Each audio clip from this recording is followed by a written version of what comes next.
प्रभावी मतदाता समागम में उपस्थित हमारे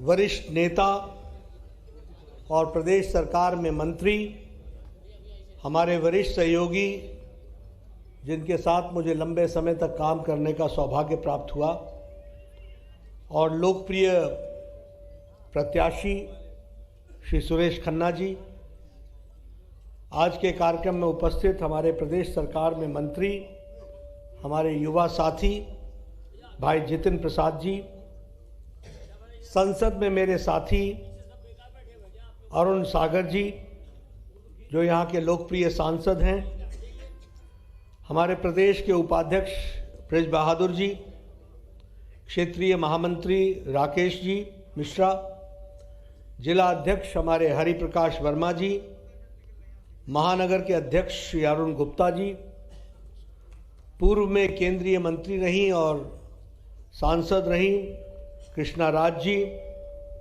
हमारे मानवेंद्र सिंह जी, चेतराम जी, वीर विक्रम सिंह जी, श्रीमती सुलोना खुशवाहा जी, ममता यादव जी, यहाँ सम्मानित मंच, और हमारे शाहजहाँपुर के सभी वरिष्ठ नागरिक बंधु, माताएं बहनें और मेरे नौजवान साथी, और मीडिया के मेरे साथी, प्रिंट मीडिया और इलेक्ट्रॉनिक मीडिया के मेरे साथी। मेरा ये सौभाग्य है कि मुझे आज शाहजहाँपुर आने का सौभाग्य मिला है और आप सबके दर्शन करने का भी सौभाग्य मिला। ये प्रबुद्ध मतदाता समागम में आप सब लोग यहाँ आए हैं। शाहजहाँपुर के आप सब वरिष्ठ नागरिक हैं। आप सबका मैं पार्टी की ओर से हार्दिक अभिनंदन करता हूँ और स्वागत करता हूँ। अभिनंदन इसलिए करता हूँ क्योंकि आपसे ही हम सब लोगों को ताकत मिलती है, दिशा भी मिलती है, दृष्टि भी मिलती है। तो ऐसे सज्जन वृंद इतनी बड़ी संख्या में यहाँ आए हैं और कोविड के प्रोटोकॉल को फॉलो करते हुए आप सब लोग यहाँ शामिल हुए, आपका बहुत बहुत धन्यवाद।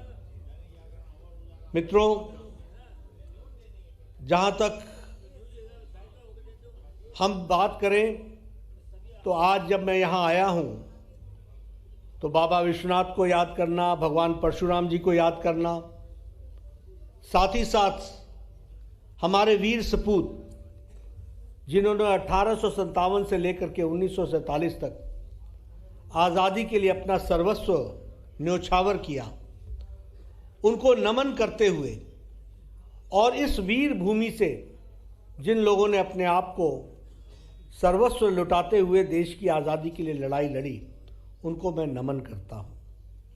आज के दिन राम प्रसाद बिस्मिल जी को याद करना, आज के दिन अशफाकुल्ला खान को याद करना, रोशन सिंह जी को याद करना, यह मेरी जिम्मेवारी भी है और यह सही मायने में इस क्षेत्र के द्वारा जो आज़ादी की लड़ाई में जो लड़ी गई, उसमें अपने योगदान के लिए मैं उनको नमन करता हूं और उनसे हम आशीर्वाद लेकर के अपनी बात को प्रारंभ करते हैं।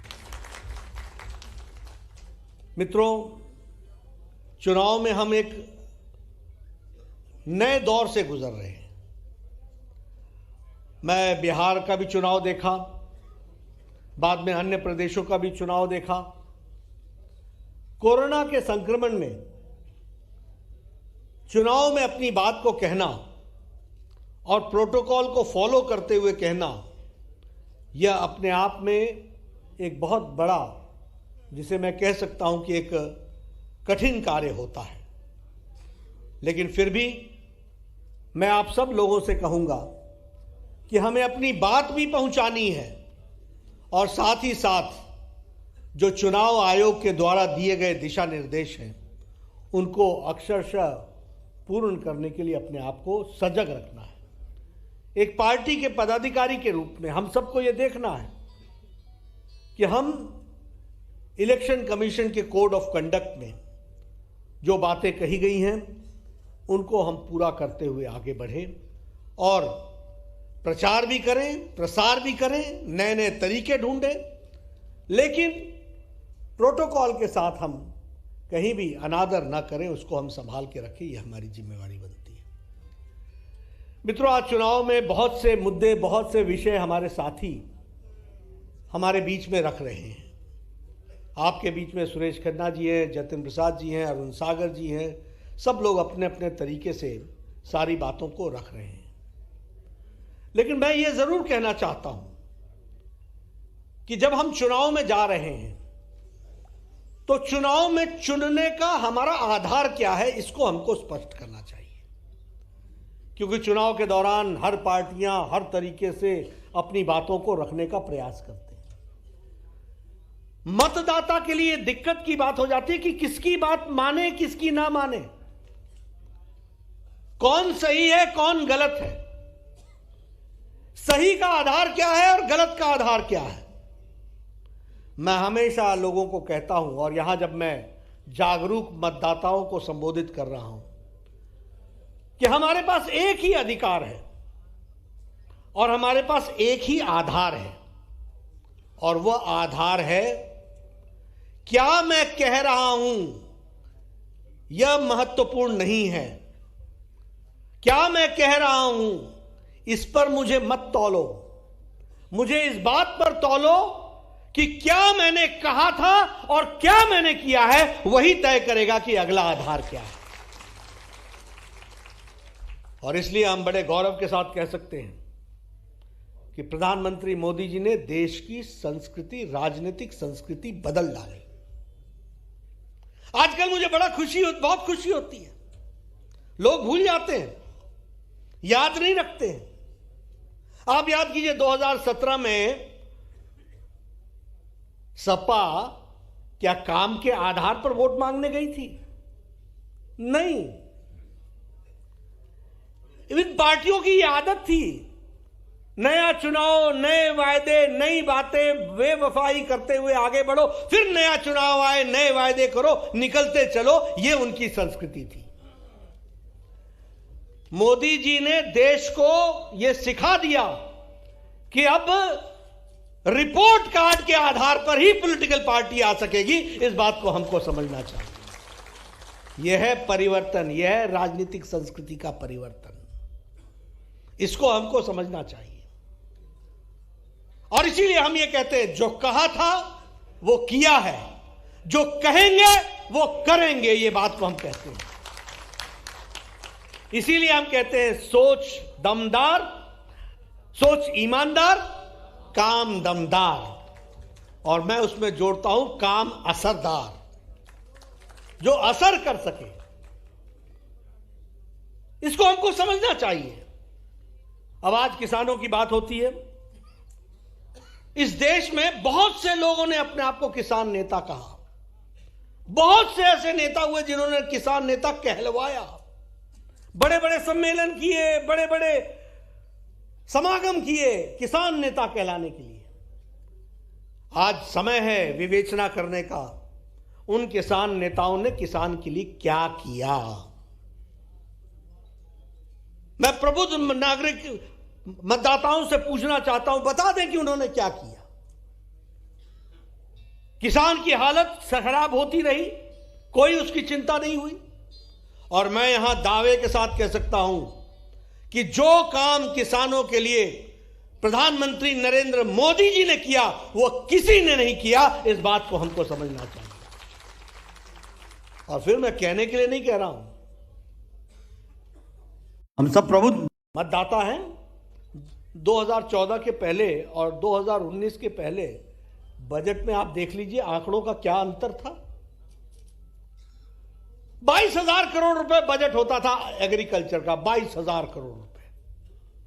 आज यही बजट 1,23,000 करोड़ रुपए का एग्रीकल्चर का हो गया। कहां 22,000, कहां 1,23,000 करोड़ रुपए। यह बजट अपने आप में बता देता है कि किसानों के प्रति समर्पण किसका है।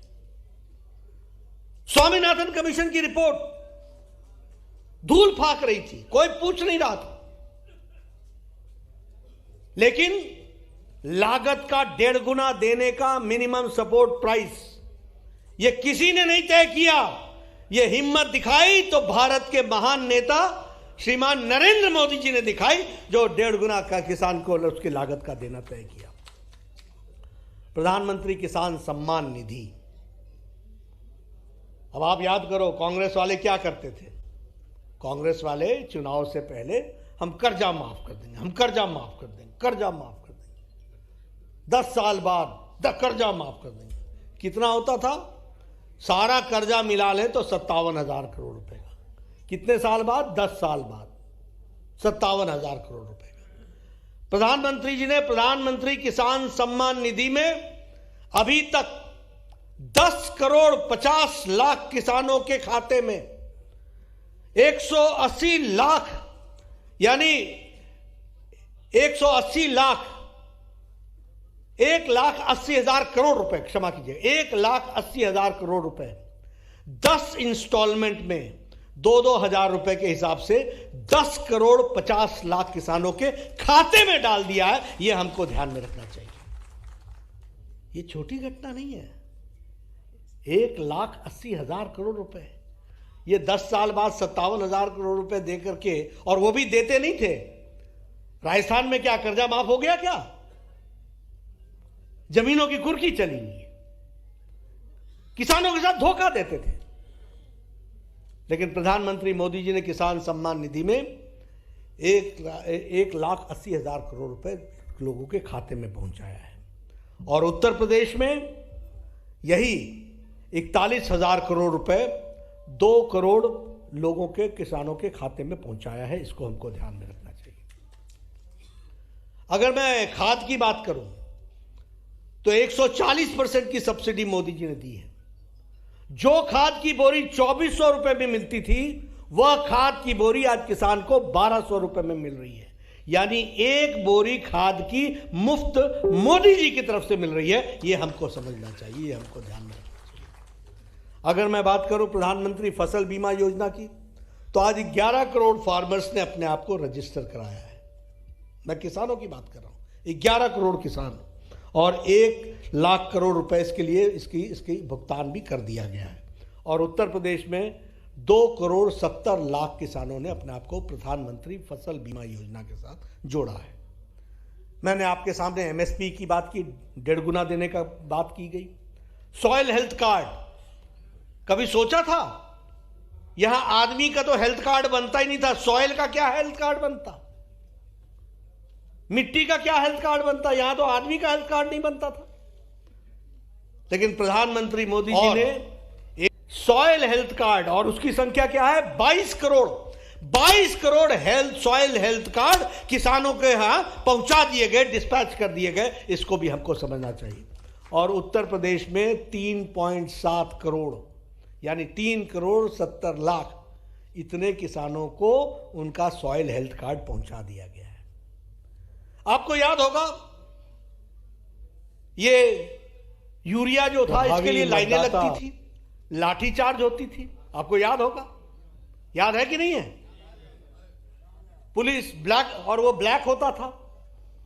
कंपनी से ही वो फर्टिलाइजर, ये यूरिया जो होता था, वो कहीं दूसरी जगह चला जाता था, दूसरी फैक्ट्रियों में चला जाता था, मारामारी होती थी।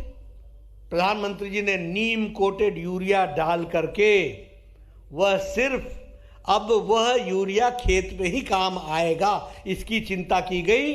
न लाठीचार्ज, न यूरिया की कमी, और लोगों को एक नई दिशा दे करके उनको, किसानों को इस बात से जोड़ा गया।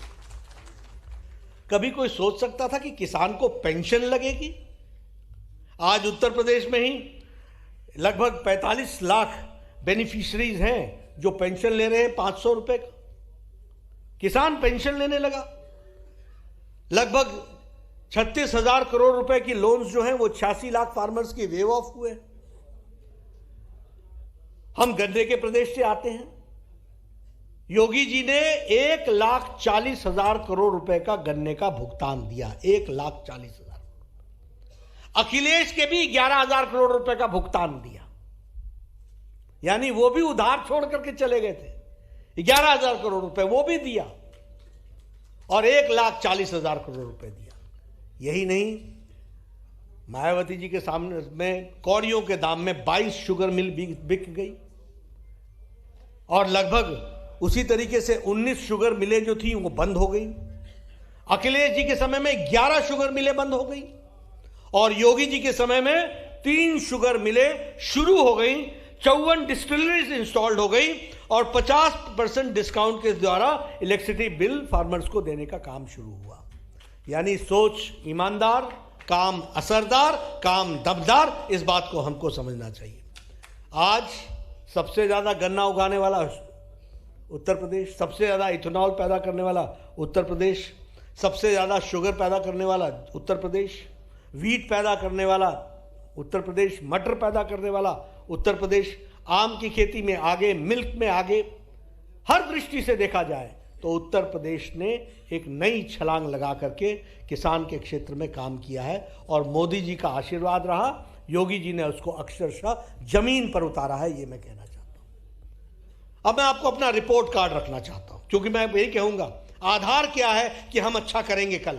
आधार यह है कि अच्छा हमने किया है इसलिए हम आगे अच्छा करेंगे, इस बात को हमको समझना चाहिए। अगर मैं बात करूं, मुझे स्वास्थ्य मंत्री रहने का मौका मिला। आपके उत्तर प्रदेश में 15 आज़ादी से लेकर के 2014 तक 15 मेडिकल कॉलेज थे, 15। आज मुझे खुशी होती है ये बोलते हुए कि मोदी जी के नेतृत्व में 59 मेडिकल कॉलेज खुले हैं सरकारी, 59। और शाहजहांपुर भी पीछे नहीं है। मुझे याद है जून महीने में 2016 में मैं आया था, मैंने शिलान्यास रखा था और आज वो मेडिकल कॉलेज आपके सामने बनकर के तैयार है। राम प्रसाद बिस्मिल मेडिकल कॉलेज के अनुरूप में वो तैयार है। 298 करोड़ उस समय हमने दिए थे, मुझे अभी भी याद है। आज वो शाहजहांपुर को मिला, लेकिन 15 मेडिकल कॉलेज, 59 मेडिकल कॉलेज। आप देखिए, ये मैं रिपोर्ट कार्ड रख रहा हूं। उस समय 2 एक्सप्रेस हाईवे का काम चल रहा था, आज 4 एक्सप्रेस हाईवे का काम चल रहा है और शाहजहांपुर तो मेन लाइन पर है। ये तो अब यहां गंगा एक्सप्रेस वे चल रहा है। 2 अंतर्राष्ट्रीय एयरपोर्ट थे, आज उत्तर प्रदेश में 5 अंतर्राष्ट्रीय एयरपोर्ट बनकर के तैयार हो रहे हैं और एशिया का सबसे बड़ा और दुनिया का दूसरे नंबर का एयरपोर्ट हमारा जेवर बन रहा है, वो उत्तर प्रदेश में बन रहा है, वो हमको ध्यान में रखना चाहिए। मेट्रो अब लखनऊ में, कानपुर में, गाजियाबाद में, नोएडा में, ग्रेटर नोएडा में इस पर कंस्ट्रक्शन का काम भी चल रहा है और काम भी शुरू हो गया है, इसको भी हमको ध्यान में रखना चाहिए। कभी हमने सोचा था कि यहां all India institute of medical sciences खुलेगा? आज एक नहीं 2 all India institute of medical sciences हैं और उस पर काम गोरखपुर में वो शुरू हो गया है विकास के दृष्टि से। और अगर हम कहें तो प्रधानमंत्री आवास योजना में उत्तर प्रदेश में लगभग 42 लाख हाउसेस बने हैं, 42 लाख। अब आप अंतर देखिए, एक समय में लैंड माफिया, घर खाली कराने वाले लोग लगते थे कि नहीं लगते थे? हाँ या ना में जवाब दीजिए मुझे। आते थे कि नहीं? ये तुम मकान छोड़ दो, रजिस्ट्री कर दो, नहीं तो फिर ऐसे जाओगे या वैसे जाओगे। और आज मोदी जी के नेतृत्व में, योगी जी के द्वारा आज 42 लाख घर बन करके तैयार हुए हैं। और वो घर कैसे हैं? जिसमें किचन अलग है, बेडरूम अलग है, शौचालय अलग है, गैस का कनेक्शन अलग है, ये सारी चीज़ों की व्यवस्था की जा रही है, इसको भी हमको समझना चाहिए। उसी तरीके से इज्जत घर, राम मनोहर लोहिया जी ने 66 में पार्लियामेंट में कहा था कि मैं रात को, शाम को जब जीप से चलता हूं तो मुझे शर्म आती है, महिलाओं की झुंड के झुंड अपने दैनिक नित्य क्रम के लिए सड़कों पर आती हैं। 66 में कहा था। आज हमें खुशी है कि मोदी जी ने देश में 11 करोड़ इज्जत घर बना करके 11 करोड़ महिलाओं को, उसे परिवारों को उन्होंने इज्जत देने का प्रयास किया है। और उत्तर प्रदेश में 2.6 करोड़ यानी 2 करोड़ 60 लाख इज्जत घर बने हैं। इसका मतलब 2 करोड़ 60 लाख परिवार, हमारी बहनें, हमारी माताएं अपने दैनिक नित्यक्रम के लिए गांव से बाहर निकल करके सड़कों पर आती थी, उनको इज्जत देने का काम किया है, तो वो मोदी जी के आशीर्वाद से योगी जी की सरकार ने किया है। ये हमको समझना चाहिए। मैंने आपसे पहले बोला गंगा एक्सप्रेस हाईवे आज शाहजहांपुर उससे के साथ जुड़ रहा है। 3.5 किलोमीटर का आपके यहाँ एयर स्ट्रिप बनने की बात चल रही है। उसी तरीके से म्यूनिसिपल कॉरपोरेशन डिक्लेयर हो गया है। मेडिकल कॉलेज मैंने बताया 100 मेडिकल कॉलेज सिर्फ मेडिकल कॉलेज नहीं होता है। मेडिकल कॉलेज एक इकोनॉमी पैदा करती है। जहां मेडिकल कॉलेज होगा उसके अगल बगल दवाइयों की दुकानें खुलेंगी, उसके अगल बगल डायग्नोस्टिक्स की दुकानें खुलेंगी, वहां आवाजाही बढ़ेगी, इकोनॉमी जनरेट होती है, और साथ में वहां नर्सिंग स्कूल बनेगा, वहां ट्रेनिंग होगी, वहां हॉस्टल्स बन रहे हैं, उनका डेवलपमेंट हो रहा है। अब आपके गांव में बच्चों को डॉक्टर के लिए कहीं दूर नहीं जाना पड़ेगा, शाहजहांपुर का ही डॉक्टर पैदा होगा और शाहजहांपुर के गांव में वो जाकर के सेवा करेगा। इस बात को हमको समझना चाहिए, इसको भी हमको ध्यान में रखना चाहिए। इसलिए विकास की नई नई कहानियां हम लोग रचने के लिए 232 डेवलपमेंट प्रोजेक्ट शाहजहांपुर में चल रहे हैं। आपके यहाँ जरदोसी का जो एम्ब्रॉयडरी है उसका काम 1 डिस्ट्रिक्ट 1 प्रोडक्ट के तहत काम चल रहा है। उसी तरीके से म्यूज़ियम बन रहा है, और म्यूज़ियम के दृष्टि से राष्ट्रभक्तों को संजो करके यहाँ पर उनके द्वारा किए गए उनकी मेमोरीज के उनकी जो चीज़ें हैं उनको रखने का प्रयास हो रहा है। ये सारी बात मैं आपको इसलिए बता रहा हूँ कि मैं एक तरीके से आपके सामने अपना रिपोर्ट कार्ड रख रहा हूँ। आज देखिए आप उत्तर प्रदेश, मुझे याद है कि 2012 के चुनाव में और उससे पहले जब मैं आता था तो अगर बुलंदशहर जाना होता था तो सांस फूल जाता था, गया पूरा दिन गया। दिल्ली से निकलोगे गाजियाबाद में फंसोगे ट्रैफिक में, फिर उससे निकलोगे तो आगे जा कर के कहीं होगा, शाम तक पहुंच जाओ तो समझ लो कि अपना दिन अच्छा हो गया, सूर्यास्त से पहले पहुंच गए सुबह निकल करके। मैं हमेशा कहता हूँ, आजकल मेरे को कार्यकर्ता बोलते हैं आप बुलाइए मैं मिल लूँगा। मैंने कहा चलो आपको 1-2 दिन का नोटिस ना, आप मेरे को सुबह बताइए ना, 3 घंटे में पहुँच जाऊँगा, 2 घंटे में पहुँच जाऊँगा। कैसे पहुँच जाऊँगा? हाईवे पकड़ूंगा और पहुँच जाऊँगा, हाईवे पकड़ूंगा और पहुँच जाऊँगा। ये हाईवे कहाँ से आया, किसने दिया? भारत की सरकार ने, मोदी जी ने, गडकरी जी ने, मोदी जी का आशीर्वाद मिला, उसके कारण हुआ। तो ये विकास की जो नई कहानी लिखी गई, और मुझे बहुत खुशी होती है आजकल जब हमारे विरोधी अब कोई मैनिफेस्टो लेकर के आते हैं। इसके पहले उनका मैनिफेस्टो क्या होता था, और मैं चाहूँगा लोग वो भुलाना चाहे, हम भूलने नहीं देने वाले हैं, हम बताने वाले हैं लोगों को कि उनका मैनिफेस्टो क्या था। उनका मैनिफेस्टो था लैंड माफिया, उनका मैनिफेस्टो था खनन माफिया, उनका मैनिफेस्टो था सैंड माफिया। मैं गलत बोल रहा हूं क्या? उनका मैनिफेस्टो था अपहरण माफिया, उद्योग था अपहरण, यह उनका मैनिफेस्टो था। बताइए बहु बेटियां सुरक्षित थी क्या? थी क्या? लॉ एंड ऑर्डर मुसीबत में था कि नहीं था? आजकल माफिया सरेंडर करके या तो उत्तर प्रदेश छोड़ रहे हैं या अपने आप सरेंडर करके जेल जाने की तैयारी कर रहे हैं। और इनके कैंडिडेट कौन हैं? आधे जेल में, कुछ बेल पर। ये इनके कैंडिडेट हैं। इन सारी चीजों को हमको समझने की जरूरत है। अभी देखिए रामपुर में सीआरपीएफ के, अब मुझे उसका दिन साल याद नहीं है, लेकिन है 31 दिसंबर 2010 में, हाँ 31 दिसंबर 2010 में रामपुर में सीआरपीएफ के यूनिट पर अटैक हुआ। 6 सीआरपीएफ के जवान शहीद हो गए, एक रिक्शा वाला भी शहीद हो गया।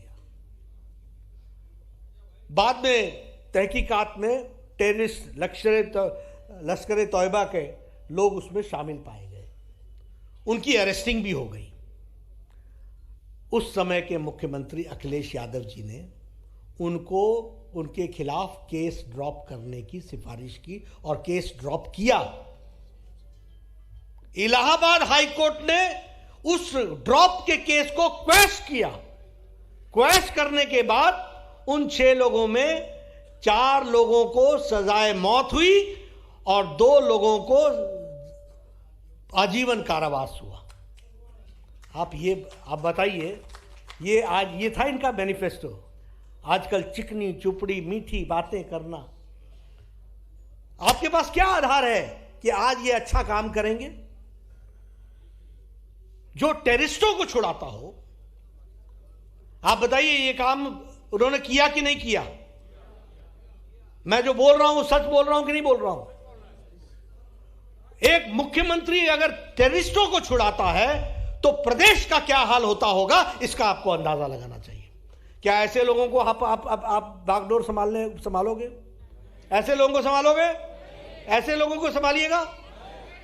मैं आपसे तो आशा करता ही हूं कि आप इनका विरोध करेंगे, लेकिन आप प्रबुद्ध नागरिक हैं, प्रबुद्ध मतदाता हैं। जनता में भी यह आवाज पर जाना चाहिए, रक्षक भक्षक बन जाए तो उसे कभी भी सत्ता पर नहीं लाना होता है। इस बात को हमको समझना चाहिए।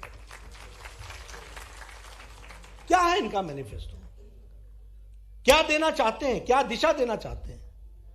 क्या मजबूरी है इनको कि आज भी इनको उस तरीके के कैंडिडेट देने पड़ रहे हैं जो सजा याफ्ता हैं, जो केस भुगत रहे हैं, जिनके ऊपर हर तरीके के केस हैं? क्योंकि दोस्ती छूटे नहीं छूटती।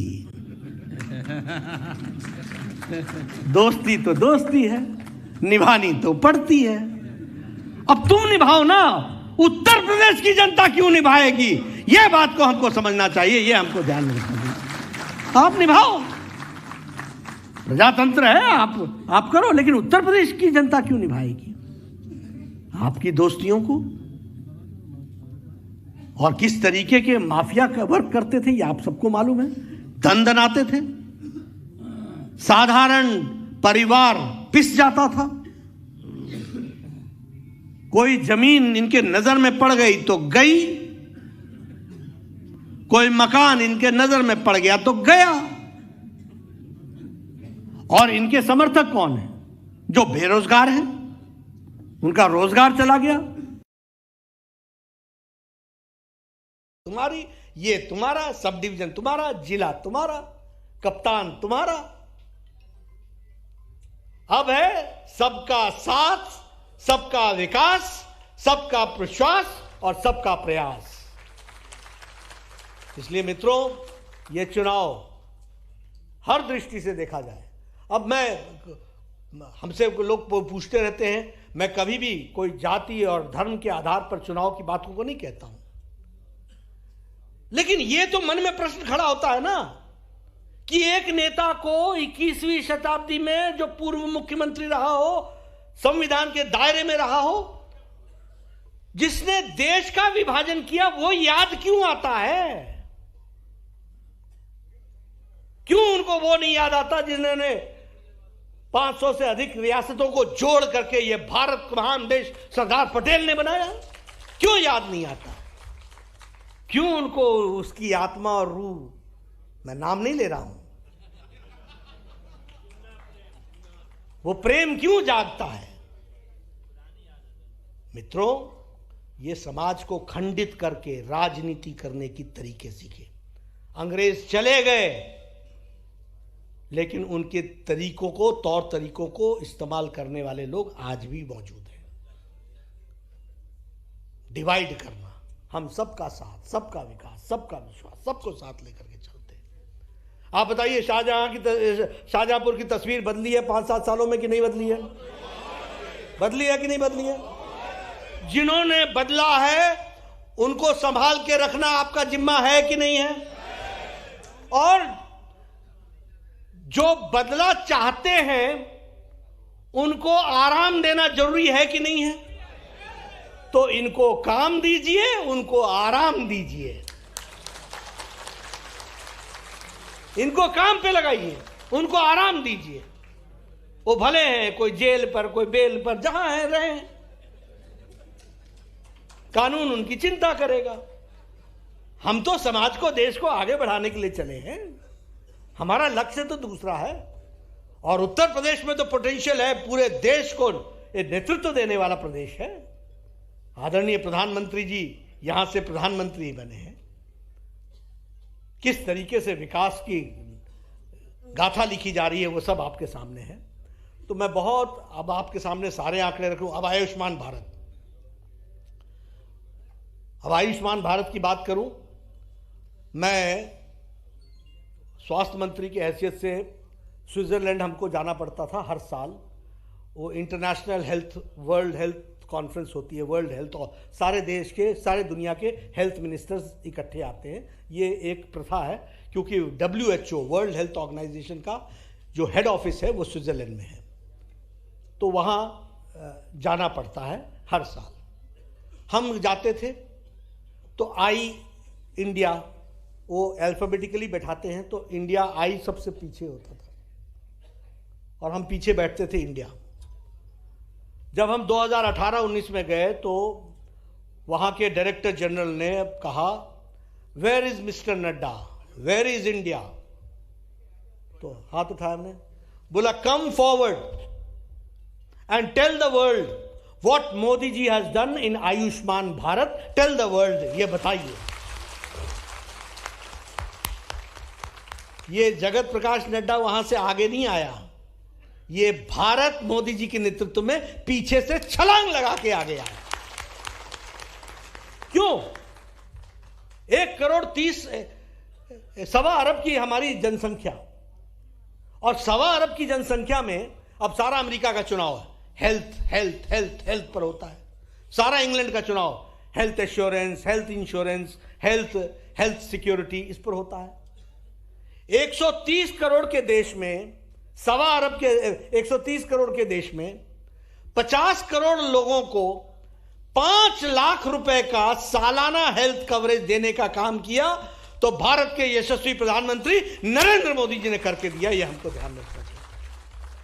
आज 5 लाख रुपए का हेल्थ कार्ड। मुझे स्वास्थ्य मंत्री की दृष्टि से ऑस्ट्रेलिया जाना पड़ा, तो वहां वो डिजिटल वर्ल्ड समझा रहे थे। हेल्थ का ये रिकॉर्ड बनेगा, हर का हेल्थ का रिकॉर्ड सीक्रेट रहेगा, ऐसा होगा वैसा होगा। हमने कहा हम लोगों के यहाँ 50 करोड़ लोग, 10 करोड़ 44 लाख परिवार, ये सारे के सारे डिजिटली जुड़े हुए हैं। आयुष्मान भारत का एक कार्ड बनता, जिसको आयुष्मान कार्ड बोलते हैं, उस कार्ड को लेकर के किसी भी आयुष्मान, जहां इलाज चलता है हॉस्पिटल में, आप जाओ और आप अपना अंगूठा लगाओ, उसी समय आपको बता देगा कि आपके माता का नाम ये है, पिता का नाम ये है, 5 भाई आप हैं, 2 भाई बहन हैं और उनका नाम ये है। इस साल 5 लाख में आपने 20,000 रुपए इस हॉस्पिटल में खर्च किया है, 4,80,000 इस साल के आपके खाते में पड़े हैं। इलाज आप कराओ और फिर वो सिर्फ अंगूठा दबाओ, सीधा पैसा मोदी जी की तरफ से उस हॉस्पिटल को चला जाएगा। ये व्यवस्था की है, ये डिजिटल वर्ल्ड खड़ा किया। कहां पहुंच गया भारत? शाहजहांपुर का व्यक्ति मुंबई में कैंसर हॉस्पिटल में इलाज कराता है, वो रहने वाला शाहजहांपुर का है, खर्चा करता है, वो उसका इलाज होता है कैंसर हॉस्पिटल मुंबई में, टाटा कैंसर सेंटर में। पैसा सीधे सीधे दिल्ली से शाहजहांपुर नहीं आता, डायरेक्ट मुंबई को चला जाता है और शाहजहांपुर के खाते में वो जुड़ जाता है कि यहां के व्यक्ति का ये पैसा हमने अदा किया। ऐसी डिजिटल वर्ल्ड पहुंचा दी है। ये विकास की नई नई कहानियां हैं। मैं ये सारी बातें आपके साथ इसलिए कह रहा हूं क्योंकि दुनिया में अब भारत लीड कर रहा है। दुनिया में भारत अब आगे एक अपना स्थान बना करके चल रहा है और उत्तर प्रदेश वो प्रदेश है जो उसमें अग्रगणी आकर के खड़ा हो रहा है। आप बताइए, आप कभी सोचा था कि Uttar Pradesh destination for investment होगा? कभी सोचा था क्या? यहां माफिया राज ऐसा था कि जो इंडस्ट्री लगी भी थी वो भी जाने को तैयार थी। गलत तो नहीं बोल रहा हूं? आज आप इन्वेस्टमेंट के सेंटर बन रहे हो, इन्वेस्टमेंट का केंद्र बन रहे हो। ये अंतर आया है। इसलिए मित्रों, मैं आपसे प्रबुद्ध हमारे मतदाताओं से ये निवेदन करने आया हूं कि यह चुनाव सिर्फ सरकार का चुनाव नहीं है, यह चुनाव देश को जो दृष्टि मोदी जी ने दी है उसको मजबूती पहुंचाने का है। यह चुनाव उत्तर प्रदेश में जो विकास का मोमेंटम बना है, जो गति बनी है, उसको और गति देने का यह अवसर है और उस अवसर को आप जरूर उपयोग करेंगे। जिन लोगों को आराम देना है उनको आप आराम देंगे और जिन लोगों को आपने काम देना है उनको आप काम देंगे। इन्हीं शब्दों के साथ बहुत बहुत धन्यवाद। धन्यवाद। आप लोग एक मिनट बैठे रहेंगे। माननीय राष्ट्रीय अध्यक्ष जी पंजाबी महासभा स्वागत करने से रह गए थे। पंजाबी महासभा के लोगों से अनुरोध करेंगे कि वो माननीय राष्ट्रीय अध्यक्ष जी का स्वागत करें। आशीष गुप्ता सोनू और जनपद के प्रथम नागरिक रहे, बहुत युवा हैं, अजय यादव जी। और मैं चूंकि संचालक, मेरे बुके लाओ यार, अब हम जो कि अरे सामने से जाइए प्लीज, आप लोग सामने से के फोटो पर खींच लें। और संचालक हमेशा रह जाता है, इसलिए संचालक को भी एक हक होना चाहिए। चल रहा है। हमारे डीपी सिंह राठौर बैंक के चेयरमैन माननीय अध्यक्ष जी को बुके देकर सम्मानित करेंगे।